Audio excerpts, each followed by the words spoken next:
നമ്മളിന്ന് ഡിസ്കസ് ചെയ്യാൻ പോകുന്ന കാര്യം CSE എക്സാമിനേഷനെ കുറിച്ചിട്ടാണ്. 2026 അല്ലെങ്കിൽ അതിനുശേഷമോ ചൈനയിൽ ആരെങ്കിലും ഒരു അണ്ടർ ഗ്രാജുവേറ്റ് പ്രോഗ്രാമിന് അപ്ലൈ ചെയ്യാൻ ഉദ്ദേശിക്കുന്നുണ്ടെങ്കിൽ തീർച്ചയായിട്ടും ഈ ഒരു വീഡിയോ ആദ്യം മുതൽ അവസാനം വരെ കാണാം. കാരണം നമ്മൾ എന്ത് ചെയ്യുന്നുണ്ട്, ഈ ഒരു എക്സാമിനേഷനെ കുറിച്ചിട്ടുള്ള എല്ലാ ഇൻഫർമേഷൻസും നമ്മൾ ഈ ഒരു വീഡിയോയിൽ ഷെയർ ചെയ്യുന്നുണ്ട്. നിങ്ങളുടെ അഡ്മിഷൻ പ്രോസസ്സുമായിട്ട് വളരെ ഇമ്പോർട്ടൻ്റ് ആയിട്ടുള്ള ഒരു സ്റ്റെപ്പാണ് CSE എക്സാമിനേഷൻ. അതുകൊണ്ട് ഈ വീഡിയോ ഫുള്ളായിട്ട് കാണുക. അപ്പോൾ എന്താണ് CSE examination? CSE examination basically ഒരു എൻട്രൻസ് എക്സാമിനേഷൻ ആണ്. അതുപോലെ ചൈനയിലെ CSE അല്ലെങ്കിൽ ചൈന സ്കോളർഷിപ്പ് കൗൺസിൽ എന്ന് പറയുന്ന ഓർഗനൈസേഷനാണ് CSE എക്സാമിനേഷൻ ഇൻട്രൊഡ്യൂസ് ചെയ്തിട്ടുള്ളത്. ഈ CSEയുടെ അണ്ടറിൽ ഏകദേശം 300ഓളം യൂണിവേഴ്സിറ്റികൾ വരുന്നുണ്ട്. ഈ 300ഓളം യൂണിവേഴ്സിറ്റികളിൽ നിങ്ങൾക്കൊരു അണ്ടർ ഗ്രാജുവേറ്റ് പ്രോഗ്രാമിന് അഡ്മിഷൻ ലഭിക്കാനായിട്ട് നിങ്ങൾ എന്ത് ചെയ്യണം? ഈ ഒരു എൻട്രൻസ് എക്സാമിനേഷൻ എഴുതണം. അതിൻ്റെ പേരാണ് CSE എന്ന് പറയുന്ന എക്സാമിനേഷൻ. ചൈനയിൽ പ്രധാനമായിട്ടും നിങ്ങൾ ഒരു കോഴ്സ് പഠിക്കുന്നത് 2 ലാംഗ്വേജിലാണ്. ഒന്നുകിൽ ഇംഗ്ലീഷിലാണ് അല്ലെങ്കിൽ ചൈനീസിലാണ്. നമ്മളുടെ ആൾക്കാർ തീർച്ചയായിട്ടും 99.9% ആൾക്കാർ പഠിക്കുന്നത് ഇംഗ്ലീഷിലാണ്. അതുകൊണ്ട് ഞാൻ ചൈനീസിനെ കുറിച്ചിട്ട് കൂടുതൽ കാര്യങ്ങളൊന്നും ഡിസ്കസ് ചെയ്യുന്നില്ല. എന്താണ് CSE എക്സാമിനേഷൻ്റെ പർപ്പസ്? എന്തിനു വേണ്ടിയിട്ടാണ് ഇവരിങ്ങനെ ഒരു എക്സാമിനേഷൻ നടത്തുന്നത്? അപ്പോൾ ഇതെന്താണെന്ന് വെച്ച് കഴിഞ്ഞാൽ, ഇപ്പോൾ ഒരു UG അഡ്മിഷന് നിങ്ങൾ എൻ്റർ ചെയ്യുന്നതിന് മുമ്പേ അല്ലെങ്കിൽ ഒരു ബാച്ചിലേഴ്സ് ഡിഗ്രിക്ക് നിങ്ങൾ എൻ്റർ ചെയ്യുന്നതിന് മുമ്പേ ചൈനീസ് ഗവൺമെൻറ് യൂണിവേഴ്സിറ്റികൾക്ക് അറിയണം ഈ ഒരു സ്റ്റുഡൻറ്റിൻ്റെ നോളജ് ലെവൽ എന്താണെന്നുള്ളത്. ഓക്കെ, അപ്പോൾ ഇത് ബേസിക്കലി ഒരു അക്കാഡമിക് നോളജ് അസസ് ചെയ്യുന്ന ഒരു എക്സാമിനേഷനാണ് CSE എക്സാമിനേഷൻ എന്ന് പറയുന്നത്. ഇത് വളരെ ഇമ്പോർട്ടൻ്റ് ആയിട്ടുള്ള ഒരു കാര്യമാണ്. കാരണം പ്രധാനമായിട്ടും 2 കാര്യത്തിനാണ് നിങ്ങൾ എന്ത് ചെയ്യുന്നത്. ഒന്ന് CSE എക്സാമിനേഷൻ എഴുതുന്നത്. ഒന്ന് നിങ്ങൾക്ക് നല്ലൊരു യൂണിവേഴ്സിറ്റിയിൽ അഡ്മിഷൻ ലഭിക്കാനായിട്ട്. 2 നിങ്ങൾക്ക് നല്ല യൂണിവേഴ്സിറ്റിയിൽ അഡ്മിഷൻ ലഭിക്കണം. അതുപോലെ തന്നെ നല്ല ഒരു സ്കോളർഷിപ്പ് ലഭിക്കണം. അപ്പോൾ CSE എക്സാമിനേഷനിൽ എത്രത്തോളം മാർക്ക് നിങ്ങൾ മേടിക്കുന്നു അത്രത്തോളം നിങ്ങൾക്ക് സാധ്യത ഉണ്ട് നല്ലൊരു യൂണിവേഴ്സിറ്റിയിൽ അഡ്മിഷൻ ലഭിക്കാനായിട്ടും അതുപോലെ നല്ലൊരു ടൈപ്പ് ഓഫ് സ്കോളർഷിപ്പ് നിങ്ങൾക്ക് ലഭിക്കാനായിട്ടും. നിങ്ങളുടെ +2 മാർക്കും പ്ലസ് നിങ്ങൾ CSEയിൽ എത്രത്തോളം പെർഫോം ചെയ്യുന്നുണ്ട്, ഈ രണ്ടും അനുസരിച്ചിട്ടാണ് നിങ്ങൾക്കൊരു സ്കോളർഷിപ്പും അല്ലെങ്കിൽ ഒരു അഡ്മിഷൻ ലഭിക്കുക എന്നുള്ളത്. ഇനി ആർക്കാണ് ഈ എക്സാമിനേഷൻ ആവശ്യമായിട്ടുള്ളത്, അല്ലെങ്കിൽ ആരാണ് എക്സാമിനേഷൻ എഴുതേണ്ടത്? റൈറ്റ്, ഇത് എഴുതേണ്ടത് +2 കഴിഞ്ഞിട്ട് UG പ്രോഗ്രാമുകൾക്ക് അല്ലെങ്കിൽ ബാച്ചിലേഴ്സ് കോഴ്സുകൾക്ക് അഡ്മിഷൻ എടുക്കാൻ ഉദ്ദേശിക്കുന്ന ആൾക്കാർ മാത്രമാണ് CSE എക്സാമിനേഷൻ എഴുതേണ്ടത്. ഇതിനുള്ള പ്രധാന ചോദ്യമാണ്, പോസ്റ്റ് ഗ്രാജുവേഷൻ നോക്കുന്ന ആൾക്കാർ CSE എക്സാമിനേഷൻ എഴുതണമെന്നുള്ളത് പല ആൾക്കാരും ചോദിക്കാറുണ്ട്. ഇപ്പോൾ ഇതിനെക്കുറിച്ചുള്ള ഇൻഫർമേഷൻസ് ഒക്കെ ആൾക്കാരുടെ അടുത്ത് എത്തുന്നുണ്ട്. അപ്പോൾ അതിൻ്റെ അടിസ്ഥാനത്തിൽ ചോദിക്കുന്നതാണ്. അപ്പോൾ PGക്ക് നോക്കുന്ന ആൾക്കാർ CSE എക്സാമിനേഷൻ എഴുതേണ്ട ആവശ്യമില്ല. ഓൺലി UG നോക്കുന്ന ആൾക്കാർ മാത്രം എന്ത് ചെയ്താൽ മതി, CSE എക്സാമിനേഷൻ എഴുതിയാലും മതി. CSE എക്സാമിനേഷന് കവർ ചെയ്യുന്ന സബ്ജക്റ്റുകൾ ഏതൊക്കെയാണെന്ന് നമുക്ക് നോക്കാം. പ്രധാനമായിട്ട് വരുന്ന സബ്ജക്റ്റുകൾ മാത്തമാറ്റിക്സ് വരുന്നുണ്ട്, ഫിസിക്സ് വരുന്നുണ്ട്, അതുപോലെ തന്നെ കെമിസ്ട്രി വരുന്നുണ്ട്. ഇനി നിങ്ങൾക്ക് എന്താണ് അല്ലെങ്കിൽ ഇതിൽ ഈ പറയുന്ന സബ്ജക്റ്റുകളിൽ ഏത് സിലബസ് ആണ് നിങ്ങൾ പഠിക്കേണ്ടത് എന്നുള്ളത് നിങ്ങൾ എന്ത് ചെയ്യണം, CSCA.cn എന്ന് പറയുന്ന വെബ്സൈറ്റിൽ കയറി കഴിഞ്ഞാൽ അതിനെക്കുറിച്ചുള്ള എല്ലാ ഇൻഫർമേഷനും നിങ്ങൾക്ക് കിട്ടും. നിങ്ങൾക്ക് ഫ്രീ ആയിട്ട് ഇതിൻ്റെ സിലബസ് ഡൗൺലോഡ് ചെയ്യാനായിട്ടും നിങ്ങൾക്ക് സാധിക്കും. CSE എക്സാമിനേഷനിൽ ടോട്ടൽ വരുന്ന ക്വസ്റ്റ്യൻസ് എന്ന് പറയുന്നത് 48 ക്വസ്റ്റ്യൻസ് ആണ് വരുന്നത് ഓരോ സബ്ജക്റ്റിലും. അതുപോലെ തന്നെ മാക്സിമം മാർക്ക് നിങ്ങൾക്ക് സ്കോർ ചെയ്യാൻ പറ്റുന്നത് ഈച്ച് സബ്ജക്റ്റിൽ 100 മാർക്കാണ്. ഓരോ എക്സാമിനേഷനും അതിൻ്റെ ടൈം എന്ന് പറയുന്നത്, മാക്സിമം ടൈം എന്ന് പറയുന്നത് 60 മിനിറ്റ്സ് ആണ്. അപ്പം 48 ക്വസ്റ്റ്യൻസ്, മാക്സിമം 100 മാർക്ക്, അതുപോലെ തന്നെ 60 മിനിറ്റ് ആണ് നിങ്ങൾക്ക് മാക്സിമം സമയം ഉണ്ടാവുക ഈ ഒരു എക്സാമിനേഷൻ കംപ്ലീറ്റ് ചെയ്യാനായിട്ട്. പിന്നെ ബേസിക്കലി ഒരു എക്സാമിനേഷൻ എന്ന് പറയുന്നത് ഒരു സിംഗിൾ ബെസ്റ്റ് ആൻസർ ആണ് ഈ ഒരു എക്സാമിനേഷൻ വരുന്നത്. ഇതിനകത്ത് വേറെ ഒരു പ്രധാനപ്പെട്ട ഒരു സംശയമാണ്, ഇതിനകത്ത് നിങ്ങൾ എല്ലാ സബ്ജക്റ്റുകളും എഴുതണോ, ഇനി അതല്ല ഇതിൽ സ്പെസിഫിക് സബ്ജക്റ്റുകൾ മാത്രം എഴുതിയാൽ മതിയോ എന്നുള്ളത്. അപ്പോൾ നിങ്ങൾക്കറിയാം മാത്സ്, ഫിസിക്സ്, കെമിസ്ട്രി 3 സബ്ജക്റ്റുകളാണ് CSEയിൽ നിങ്ങളെ ടെസ്റ്റ് ചെയ്യുന്നത്. അപ്പോൾ ഇതിൻ്റെ ഒരു മറുപടി എന്താണെന്ന് വെച്ച് കഴിഞ്ഞാൽ, എനി സ്റ്റുഡൻസ് അവർ ഏത് മേജർ എടുത്തു കഴിഞ്ഞാലും അവർ എഴുതേണ്ട സബ്ജക്റ്റാണ് മാത്സ്. ബിസിനസ് ആയിക്കോട്ടെ, അല്ലെങ്കിൽ ഹ്യൂമാനിറ്റീസ് റിലേറ്റഡ് ആയിക്കോട്ടെ, അല്ലെങ്കിൽ ഹെൽത്ത് കെയർ റിലേറ്റഡ് ആയിക്കോട്ടെ, ഏത് ടൈപ്പ് ഓഫ് മേജേഴ്സ് അവർ എടുത്തു കഴിഞ്ഞാലും അല്ലെങ്കിൽ പ്രോഗ്രാമുകൾ അവർ ചൂസ് ചെയ്ത് കഴിഞ്ഞാലും എന്താണെങ്കിലും അവർ അറ്റൻഡ് ചെയ്യേണ്ട ഒരു എക്സാമിനേഷനാണ് മാത്സ് എന്ന് പറയുന്നത്.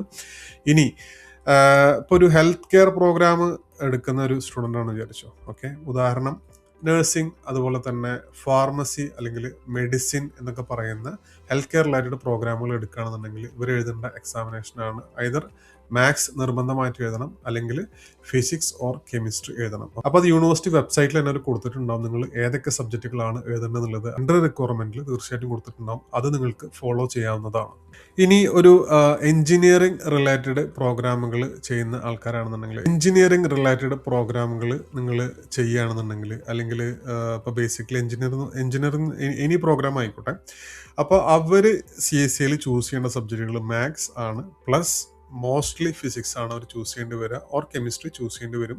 അതും ഈ പറയുന്ന പോലെ യൂണിവേഴ്സിറ്റി വെബ്സൈറ്റിൽ അവരുടെ എലിജിബിലിറ്റിയിൽ എൻട്രി റിക്വയർമെന്റ് ആയിട്ട് അവർ പിന്നെ ഓരോ യൂണിവേഴ്സിറ്റിയുടെ വെബ്സൈറ്റിലും അവർ കൊടുത്തിട്ടുണ്ടാവും. ഒരു വർഷത്തിൽ 5 തവണകളായിട്ടാണ് എക്സാമിനേഷൻ നടത്തുന്നത്. ഡിസംബർ, ജനുവരി, മാർച്ച്, ഏപ്രിൽ, ജൂൺ എന്ന് പറഞ്ഞിട്ട് 5 തവണകളായിട്ടാണ് എക്സാമുകൾ നടത്തുന്നത്. വളരെ ഇമ്പോർട്ടൻ്റ് ആയിട്ടുള്ള ഒരു കാര്യമാണ്. കാരണം എന്താണെന്ന് വെച്ച് കഴിഞ്ഞാൽ നമ്മുടെ നാട്ടിലൊക്കെ +2 എക്സാം കഴിഞ്ഞിട്ട് റിസൾട്ടൊക്കെ വരുന്നത് മെയ്യിലാവും അല്ലേ. മെയ് കഴിഞ്ഞിട്ട് ജൂണിലൊക്കെ ആവും ചിലപ്പോൾ നമ്മൾ സർട്ടിഫിക്കറ്റ്സ് ഒക്കെ കിട്ടുക. അപ്പോൾ ഒട്ടുമിക്ക ചൈനീസ് യൂണിവേഴ്സിറ്റികളും മെയ് 31 ക്ലോസ് ചെയ്യുന്ന യൂണിവേഴ്സിറ്റികളുണ്ട്, ജൂൺ 15 ക്ലോസ് ചെയ്യുന്ന യൂണിവേഴ്സിറ്റികളുണ്ട്, അല്ലെങ്കിൽ ജൂൺ 30 ക്ലോസ് ചെയ്യുന്ന യൂണിവേഴ്സിറ്റികളുണ്ട്. സെപ്റ്റംബർ ഇൻടേക്കിലേക്കുള്ള കാര്യമാണ് ഞാൻ പറഞ്ഞത് കേട്ടോ. അപ്പോൾ ഈ ഒരു എക്സാം ടൈമിംഗ് എന്ന് പറയുന്നത് വളരെ ഇമ്പോർട്ടൻ്റ് ആയിട്ടുള്ള കാര്യങ്ങളാണ്. അതിനെക്കുറിച്ചിട്ട് ഞാൻ കൂടുതൽ ഇനി വരുന്ന അതിലേക്ക് ഞാൻ വരാം. എക്സാം ഫോർമാറ്റ് എന്ന് പറയുന്നത് ബേസിക്കലി കമ്പ്യൂട്ടർ ബേസ്ഡ് ടെസ്റ്റാണ് എക്സാം ഫോർമാറ്റ് എന്ന് പറയുന്നത്. അപ്പോൾ ഒരു ഓൺലൈൻ എക്സാമിനേഷനാണ് എക്സാം ഫോർമാറ്റ് എന്ന് പറയുന്നത്. ഓഫ്ലൈൻ എക്സാം സെൻറ്റേഴ്സ് നമ്മളുടെ ഇന്ത്യയിൽ ഇതുവരെ വന്നിട്ടില്ല. അപ്പോൾ അതിൽ വർക്ക് ചെയ്തുകൊണ്ടിരിക്കുന്നുള്ളതാണ് ഇൻഫർമേഷൻ നമുക്ക് CSE കോൺടാക്ട് ചെയ്ത സമയത്ത് കിട്ടി തുടങ്ങിയത്. പക്ഷേ ബേസിക്കലി നമുക്ക് ഓൺലൈനായിട്ടാണ് എക്സാമിനേഷൻ നടക്കുന്നത്. ടെക്നിക്കൽ റിക്വയർമെൻറ്റ്, അതായത് നിങ്ങൾക്ക് നിങ്ങളുടെ വിൻഡോസ് അല്ലെങ്കിൽ മാക് OS അതിൻ്റെ ഏത് വേർഷനാണ് നിങ്ങൾ ഉപയോഗിക്കേണ്ടത്, അതുപോലെ ഇൻ്റർനെറ്റിൻ്റെ സ്പീഡും കാര്യങ്ങളൊക്കെ CSE വെബ്സൈറ്റിൽ വളരെ കറക്റ്റായിട്ട് അവർ പറയുന്നുണ്ട്. അതുമാത്രമല്ല, നിങ്ങൾ രജിസ്ട്രേഷൻ്റെ സമയത്ത് തന്നെ തീർച്ചയായിട്ടും അതിൻ്റെ ഇൻഫർമേഷൻസ് കംപ്ലീറ്റ് എന്ത് ചെയ്യും നിങ്ങൾക്ക് മെയിലായിട്ടും അതുപോലെ CSE ഈ ഒരു പോർട്ടൽ നിങ്ങൾക്ക് വായിക്കാനും പറ്റും. ഇനി എക്സാം രജിസ്ട്രേഷൻ്റെ കാര്യങ്ങൾ ബേസിക്കലി നിങ്ങൾ ചെയ്യേണ്ടത് എന്താണ്, CSEA.cn എന്ന് പറയുന്ന വെബ്സൈറ്റിൽ കയറി കഴിഞ്ഞാൽ നിങ്ങൾക്ക് എല്ലാ ഇൻഫർമേഷനും അതിനെക്കുറിച്ചിട്ടുള്ള കിട്ടും. അപ്പോൾ അതിനകത്ത് എക്സാം രജിസ്ട്രേഷൻ്റെ സമയത്ത് നിങ്ങൾക്ക് പ്രധാനമായിട്ട് വേണ്ടത് നിങ്ങൾക്കൊരു ഫോട്ടോ വേണം, റൈറ്റ്. ഒരു ഫോട്ടോ നിർബന്ധമായിട്ടും വേണം. അതിൻ്റെ സൈസും കാര്യങ്ങളും ഈ പറയുന്ന വെബ്സൈറ്റിൽ പറയുന്നുണ്ട്. അതുപോലെ നിങ്ങൾക്ക് ഫുൾ ഇൻഫർമേഷൻസ് വേണം, നിങ്ങളുടെ ID ഫുൾ ഇൻഫർമേഷൻസ് വേണം. ബേസിക്കലി ഞാൻ നിങ്ങളോട് അഡ്വൈസ് ചെയ്യുന്നത് നിങ്ങളുടെ പാസ്പോർട്ടിലെ ഇൻഫർമേഷൻസ് കൊടുക്കാനായിട്ടാണ്. നിങ്ങൾ ഏത് ഡോക്യുമെൻറ്റിലെ ഇൻഫർമേഷനാണോ കൊടുക്കുന്നത് ആ ഡോക്യുമെൻ്റ് നിങ്ങൾ എക്സാമിൻ്റെ സമയത്ത് നിങ്ങളുടെ കയ്യിലുണ്ടാവും വേണം. അത് വളരെ പ്രത്യേകം നിങ്ങൾ ശ്രദ്ധിക്കണം. ഈ ഒരു ഫോട്ടോ, നിങ്ങളുടെ ഇൻഫർമേഷൻസ്, അതുപോലെ തന്നെ എഡ്യൂക്കേഷൻ ബാക്ക്ഗ്രൗണ്ട് ഇൻഫർമേഷൻസ്, അതിനുശേഷം നിങ്ങൾക്ക് വേണ്ടത് പേയ്മെൻ്റ് ആണ്. പേയ്മെൻറ്റ് നമ്മുടെ നാട്ടിലെ ക്രെഡിറ്റ് കാർഡുകളൊക്കെ ഉപയോഗിച്ചിട്ട് നമുക്ക് പേയ്മെൻറ്റുകൾ ചെയ്യാനായിട്ട് പറ്റും. ഇനി കോസ്റ്റ് ഓഫ് എക്സാമിനേഷൻ നോക്കുകയാണെന്നുണ്ടെങ്കിൽ, നിങ്ങൾ ഒരു സബ്ജക്റ്റ് നിങ്ങൾ എഴുതുകയാണെന്നുണ്ടെങ്കിൽ നിങ്ങൾക്ക് ഏകദേശം 400 RMB ആണ് വരുന്നത്. പക്ഷേ 2 സബ്ജക്റ്റുകൾ വരുന്നത് ഇതാണെന്നുണ്ടെങ്കിൽ സംവെയർ അബൌട്ട് 750 RMB വരുന്നുണ്ട്. എക്സാം ഫോർമാറ്റ് എന്ന് പറയുന്നത് ഓൺലൈൻ എക്സാം ആണ് നമുക്ക് നിലവിൽ ഇന്ത്യൻ സ്റ്റുഡൻസിനെ സംബന്ധിച്ചിടത്തോളം നമുക്കുള്ളത്. നമുക്ക് ഓഫ്ലൈൻ ആയിട്ടുള്ള എക്സാമിൻ്റെ കാര്യങ്ങൾ വിയറ്റ്നാമിലും തായ്ലൻഡിലും സ്റ്റാർട്ട് ചെയ്തിട്ടുണ്ട്, പക്ഷേ ഇന്ത്യയിൽ ഇതുവരെ സ്റ്റാർട്ട് ചെയ്തിട്ടില്ല. ടെക്നിക്കൽ റിക്വയർമെൻറ്റിനെ കുറിച്ചിട്ട് നിങ്ങൾക്ക് ഏത് ടൈപ്പ് ഓഫ് OS ആണ് വേണ്ടത്, വിൻഡോസിൽ ഏത് വേർഷനാണ് വേണ്ടത്, അല്ലെങ്കിൽ മാക്കിൽ ഏത് വേർഷനാണ് വേണ്ടത്, നിങ്ങളുടെ ഇൻ്റർനെറ്റിൻ്റെ സ്പീഡൊക്കെ എന്താണെന്നുള്ളത് നിങ്ങൾ രജിസ്ട്രേഷൻ സമയത്ത് നിങ്ങൾക്ക് പോർട്ടൽ തന്നെ വായിക്കാൻ പറ്റുന്നതാണ്. എക്സാം രജിസ്ട്രേഷൻ ചെയ്യുന്ന വെബ്സൈറ്റ് എന്ന് പറയുന്നത് CSEA.cn എന്ന് പറയുന്ന വെബ്സൈറ്റിലാണ് നിങ്ങൾക്ക് എക്സാം രജിസ്ട്രേഷൻ്റെ കാര്യങ്ങളും ഈ പറയുന്ന നിങ്ങളുടെ സിലബസും കാര്യങ്ങളൊക്കെ ഡൗൺലോഡ് ചെയ്യാനായിട്ട് പറ്റുക. ഈ എക്സാം രജിസ്റ്റർ ചെയ്യുന്ന സമയത്ത് നിങ്ങൾക്ക് പ്രധാനമായിട്ട് വേണ്ടത്, നിങ്ങൾ എക്സാമിൻ്റെ സമയത്ത് നിങ്ങൾ പ്രൊഡ്യൂസ് ചെയ്യുന്ന ഡോക്യുമെൻ്റ് നിങ്ങളുടെ കയ്യിൽ വേണം. ഞാൻ റെക്കമെൻഡ് ചെയ്യുന്നത് നിങ്ങൾ പാസ്പോർട്ടാണ് ഞാൻ റെക്കമെൻഡ് ചെയ്യുന്നത്. അതുപോലെ തന്നെ നിങ്ങൾക്കൊരു passport size photo, digital photo നിങ്ങളുടെ വേണം. അതുപോലെ നിങ്ങളുടെ എഡ്യൂക്കേഷൻ ക്വാളിഫിക്കേഷൻ ഇൻഫർമേഷൻസ് നിങ്ങൾക്ക് വേണം. ഇത്രയും കാര്യങ്ങൾ നിങ്ങൾക്ക് വേണം. അതുപോലെ നിങ്ങളുടെ പേഴ്സണൽ ഡീറ്റെയിൽസ് വേണം, ഇമെയിൽ അഡ്രസ്സ്, അതുപോലെ തന്നെ നിങ്ങളുടെ അഡ്രസ്സ്, കാര്യങ്ങൾ, എല്ലാ ഇൻഫർമേഷൻസും വേണം. അപ്പം ഇത്ര ഇൻഫർമേഷനാണ് നിങ്ങൾക്ക് രജിസ്റ്റർ ചെയ്യാനായിട്ട് വേണ്ടത്. അപ്പോൾ CSEA.cn എന്ന് പറയുന്ന വെബ്സൈറ്റിൽ കയറുക. അതിനുശേഷം അതിനകത്ത് നിങ്ങളൊരു അക്കൗണ്ട് ക്രിയേറ്റ് ചെയ്യുക. ബാക്കിയുള്ള ഇൻഫർമേഷനൊക്കെ നിങ്ങൾ അതിനകത്ത് കൊടുക്കുക എന്നുള്ളതാണ്. അപ്പം ഈ എക്സാമിനേഷൻ എന്ന് പറയുന്നത്, ഉദാഹരണം ഡിസംബറിൽ ഒരു എക്സാമിനേഷൻ ആണെന്നുണ്ടെങ്കിൽ, ഇപ്പോൾ ഡിസംബർ 25 എക്സാമിനേഷൻ എന്ന് വിചാരിച്ചോ, ഓക്കെ. അത് ബേസിക്കലി ഡിസംബർ 1 മുതൽ 10 വരെയുള്ള തീയതികളിലാണ് ഇതിൻ്റെ വിൻഡോ ഓപ്പൺ ആവുക. അപ്പോൾ നിങ്ങൾ ഇടയ്ക്കിടയ്ക്ക് എന്ത് ചെയ്യണം, ഈ പറയുന്ന CSEA.cn എന്ന് പറയുന്ന വെബ്സൈറ്റിൽ കയറിയിട്ട് നിങ്ങൾ ചെക്ക് ചെയ്യണം. നമ്മൾ ഈ എക്സാമിനേഷന് CSE എക്സാമിനേഷന് എത്ര പൈസ ടോട്ടൽ ആവും എന്നുള്ള കാര്യങ്ങൾ നമുക്കൊന്ന് ജസ്റ്റ് നോക്കാം. ഒരു സബ്ജക്റ്റ് നിങ്ങൾ എഴുതുകയാണെന്നുണ്ടെങ്കിൽ നിങ്ങൾക്ക് ഒരു സബ്ജക്റ്റിന് 450 RMB ആണ് വരുന്നത്. ഉദാഹരണം ബിസിനസ് റിലേറ്റഡ് പ്രോഗ്രാമുകൾ നിങ്ങൾ എഴുതുകയാണെന്നുണ്ടെങ്കിൽ മാക്സിമം നിങ്ങൾ മാത്തമാറ്റിക്സ് എന്ന് പറയുന്ന ഒരു സബ്ജക്റ്റ് മാത്രമാണ് എഴുതുന്നത്. അപ്പോൾ നിങ്ങൾക്ക് 450 RMB ആണ് നിങ്ങൾക്ക് കോസ്റ്റ് വരുന്നത്. ഇനി അതല്ല, രണ്ട് സബ്ജക്റ്റുകൾ നിങ്ങൾ എഴുതുന്നുണ്ടെങ്കിൽ, ഉദാഹരണം മെഡിസിൻ എഞ്ചിനീയറിംഗിനോ പഠിക്കുന്ന സ്റ്റുഡൻസ് മാത്സ് പ്ലസ് ഫിസിക്സ് എഴുതുന്നുണ്ട് അല്ലെങ്കിൽ മാത്സ് പ്ലസ് കെമിസ്ട്രി എഴുതുന്നുണ്ടെന്നുണ്ടെങ്കിൽ അവർക്ക് 700 RMB ആണ് ഇപ്പോഴത്തെ കറണ്ട് അവർക്ക് റേറ്റ് വരുന്നത്. നമുക്ക് ഓൺലൈനായിട്ട് നിങ്ങൾക്ക് എന്ത് ചെയ്യാനായിട്ട് പറ്റും, പേയ്മെന്റ് ചെയ്യാനായിട്ട് പറ്റും ക്രെഡിറ്റ് കാർഡൊക്കെ ഉപയോഗിച്ചിട്ട്. 1 RMB എന്ന് പറയുന്നത് കറണ്ട് റേറ്റ് 14 ഇന്ത്യൻ റുപ്പീസ് ആണ്. ഓക്കെ, ഏകദേശം എന്താ പറയുക, ഒരു RMB എന്ന് പറയുന്നത് 14 ഇന്ത്യൻ രൂപയാണ് വരുന്നത്.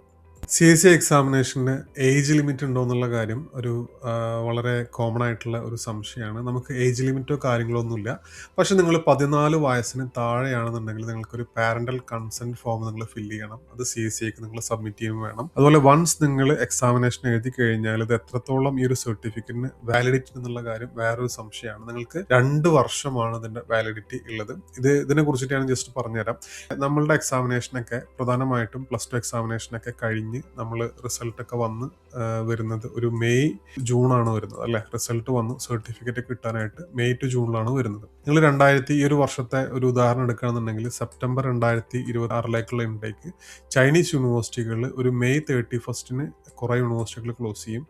അതിനുശേഷം കുറേ യൂണിവേഴ്സിറ്റികൾ എന്ത് ചെയ്യും, ജൂൺ 15 ക്ലോസ് ചെയ്യുന്നവരുണ്ട്, അല്ലെങ്കിൽ 30 ക്ലോസ് ചെയ്യുന്നവരുണ്ട്, അല്ലെങ്കിൽ ജൂലൈ 15 ക്ലോസ് ചെയ്യുന്നവരുണ്ട്. നമ്മൾ ഈ ടൈം ലൈൻ ഇങ്ങനെ പോകുന്ന സമയത്ത് എന്താണ്, ഈ നമ്മളുടെ യൂണിവേഴ്സിറ്റീസിന്റെ നമ്പേഴ്സ് കുറയും. ഒരുപാട് യൂണിവേഴ്സിറ്റികളെ ക്ലോസ് ചെയ്ത് വരികയാണല്ലോ. അപ്പൊ നിങ്ങൾ 2027 നിങ്ങൾ അഡ്മിഷൻ എടുക്കാൻ ആഗ്രഹിക്കുന്നുണ്ടെന്നുണ്ടെങ്കിൽ നിങ്ങൾ എന്ത് ചെയ്യണം എന്ന് വെച്ച് കഴിഞ്ഞാൽ എത്രയും പെട്ടെന്ന് നിങ്ങൾക്ക് എക്സാമിനേഷൻ +1 എഴുതുന്ന സമയത്ത് നിങ്ങൾക്ക് CSE എക്സാമിനേഷൻ എഴുതാൻ പറ്റുകയാണെന്നുണ്ടെങ്കിൽ നിങ്ങൾ തീർച്ചയായിട്ടും എഴുതണം. ഉദാഹരണം, ഈ ഒരു വർഷം +1 പഠിക്കുന്ന ഒരു സ്റ്റുഡന്റ് ആണെന്ന് വിചാരിച്ചു, 2026 പഠിക്കുന്ന ഒരു സ്റ്റുഡന്റ് ആണ്. ഈ 2026 പഠിക്കുന്ന സമയത്ത് നിങ്ങൾക്ക് ഡിസംബറിൽ എഴുതാനായിട്ട് പറ്റും, അല്ലെങ്കിൽ ജനുവരിയിൽ എഴുതാനായിട്ട് പറ്റും, മാർച്ചിൽ എഴുതാനായിട്ട് പറ്റും.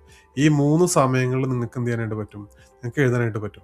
ഇപ്പോൾ എഴുതുന്ന സമയത്ത് എഴുതിയിട്ട് ഏകദേശം ഒരു 1 to 2 വീക്സിനുള്ളിലാണ് നമുക്ക് റിസൾട്ട് വരുന്നത്.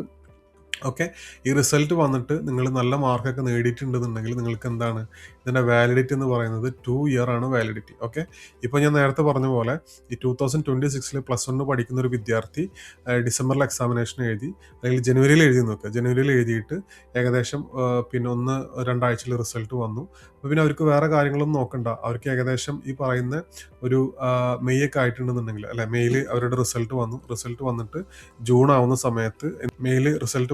ആവുന്ന സമയത്ത് നമുക്ക് കാര്യങ്ങളൊക്കെ അഡ്മിഷന് വേണ്ടിയിട്ടുള്ള എല്ലാ ഡോക്യുമെന്റ്സും പ്രിപ്പയർ ചെയ്യാനായിട്ട് പറ്റും. അതുപോലെ അവർക്ക് CSE എക്സാമിനേഷൻ എഴുതാനായിട്ട് വെയിറ്റ് ചെയ്യേണ്ട.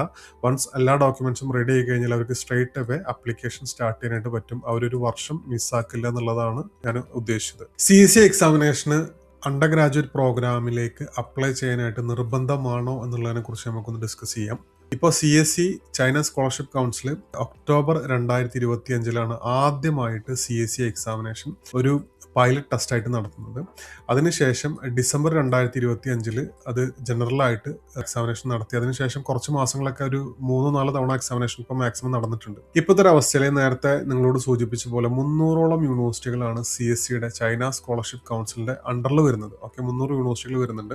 അതിൽ ഇപ്പോഴത്തെ ഒരു ഡാറ്റ അനുസരിച്ചിട്ട് 70% യൂണിവേഴ്സിറ്റികളിലേക്കും അണ്ടർ ഗ്രാജുവേറ്റ് പ്രോഗ്രാമിലേക്ക് അഡ്മിഷൻ ലഭിക്കാനായിട്ട് CSE എക്സാമിനേഷന്റെ റിസൾട്ടും കൂടി നോക്കിയിട്ടാണ് അവർ 2026 സെപ്റ്റംബർ ഇൻടേക്കിലേക്കുള്ള അഡ്മിഷൻ നോട്ടീസ് ഒക്കെ ഇഷ്യൂ ചെയ്യുന്നത്. ഓക്കെ, ബാക്കി 2026 നമുക്ക് ഏകദേശം 30% വരുന്ന യൂണിവേഴ്സിറ്റികളിലേക്ക്, ഈ 300-ൽ ഏകദേശം 30% വരുന്ന യൂണിവേഴ്സിറ്റികളിലേക്ക് 2026 നമുക്ക് എന്തില്ല, CSE എന്ന് പറയുന്ന എക്സാമിനേഷൻ നിർബന്ധമില്ല. പക്ഷെ നമ്മൾ ഡാറ്റാസ് പരിശോധിക്കുന്ന സമയത്ത് 2027, 2028 എന്ന് പറയുന്ന വർഷങ്ങളാവുന്ന സമയത്ത് CSE എന്ന് പറയുന്ന എക്സാമിനേഷന് എല്ലാ യൂണിവേഴ്സിറ്റി, ഈ പറയുന്ന 300 യൂണിവേഴ്സിറ്റികളിലേക്കും നിങ്ങൾക്ക് അഡ്മിഷൻ ലഭിക്കാനായിട്ട് നിങ്ങൾ CSE എക്സാമിനേഷൻ നിർബന്ധമായിട്ടും എഴുതേണ്ടി വരും. ഞാൻ നേരത്തെ വിട്ടുപോയെന്നറിയില്ല, CSE എക്സാമിനേഷൻ്റെ സബ്ജക്റ്റുകൾ വരുന്നത് ഫിസിക്സ്, കെമിസ്ട്രി, മാത്തമാറ്റിക്സ് ആണ്. ഇത് +2 ബേസ്ഡ് ആയിട്ടാണ് മോസ്റ്റ് ഓഫ് ദി ഇൻഫർമേഷൻ സിലബസും കവർ ചെയ്യുന്നത്. അപ്പോൾ നമ്മളിന്ന് കവർ ചെയ്തത് എന്താണ് CSE എന്നുള്ളത് നോക്കി. അത് എന്തിനാണ് CSE എക്സാമിനേഷൻ അവർ നടത്തുന്നുള്ള കാര്യം നോക്കി. ഇത് ആർക്ക് വേണ്ടിയിട്ടുള്ള അതാണെന്ന് നോക്കി. സബ്ജക്റ്റുകളെ കുറിച്ചിട്ടുള്ള സംസാരിച്ചു. എത്ര ക്വസ്റ്റനാണ് വരിക, എത്ര മാർക്കാണ് വരിക, അല്ലെങ്കിൽ ഈ എക്സാമിൻ്റെ ഡ്യൂറേഷൻ എത്രയാണ്, എങ്ങനെയാണ് ഒരു സബ്ജക്റ്റ് ചൂസ് ചെയ്യുന്നത്, എക്സാമിൻ്റെ പ്രധാനപ്പെട്ട സമയങ്ങൾ നമ്മൾ പരിശോധിച്ചു.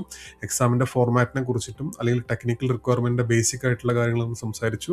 എക്സാമിൻ്റെ രജിസ്ട്രേഷന് നിങ്ങൾ CSE.cn എന്ന് പറയുന്ന വെബ്സൈറ്റിലാണ് നിങ്ങൾ എന്ത് ചെയ്യേണ്ടത്, രജിസ്റ്റർ ചെയ്യേണ്ടത്. അതിൻ്റെ എത്ര കോസ്റ്റാന്നുള്ള കാര്യം നമ്മൾ സംസാരിച്ചു. ഏകദേശം വരുന്ന ഡോക്യുമെൻസിൻ്റെ കാര്യം നമ്മൾ സംസാരിച്ചു. ഏജ് ലിമിറ്റ് ഉണ്ടോ ഇല്ല എന്നുള്ള കാര്യം സംസാരിച്ചു. 2 വർഷമാണ് വാലിഡിറ്റി എന്നുള്ള കാര്യം സംസാരിച്ചു. അതുപോലെ ഇത് ഈ ഒരു വർഷം അല്ലെങ്കിൽ ഈ ഒരു അണ്ടർ ഗ്രാജുവേറ്റ് പ്രോഗ്രാമിലേക്ക് CSE എക്സാമിനേഷൻ നിർബന്ധമാണോ അല്ല എന്നുള്ള കാര്യം നമ്മൾ സംസാരിച്ചു. അപ്പോൾ ഇതൊക്കെയാണ് നമ്മൾ CSE എക്സാമിനേഷനെ കുറിച്ചിട്ടുള്ള കൂടുതൽ ഇൻഫർമേഷൻ. ഇനി നിങ്ങൾക്ക് 1-to-1 കൗൺസിലിങ്ങിനോ കാര്യങ്ങളൊക്കെ ആയിട്ട് നിങ്ങൾക്ക് ആവശ്യമുണ്ടെന്നുണ്ടെങ്കിൽ ഞങ്ങൾ എന്നെ കോൺടാക്ട് ചെയ്യുക. തീർച്ചയായിട്ടും ഞങ്ങൾക്ക് ഹെൽപ്പ് ചെയ്യാൻ പറ്റുന്ന രൂപത്തിലൊക്കെ ഹെൽപ്പ് ചെയ്യാം. ഇത് ആർക്കെങ്കിലും ഉപകാരപ്പെടും നിങ്ങൾക്ക് തോന്നിക്കഴിഞ്ഞാൽ വീഡിയോ അവരുമായിട്ട് ഷെയർ ചെയ്യുക. Thank you.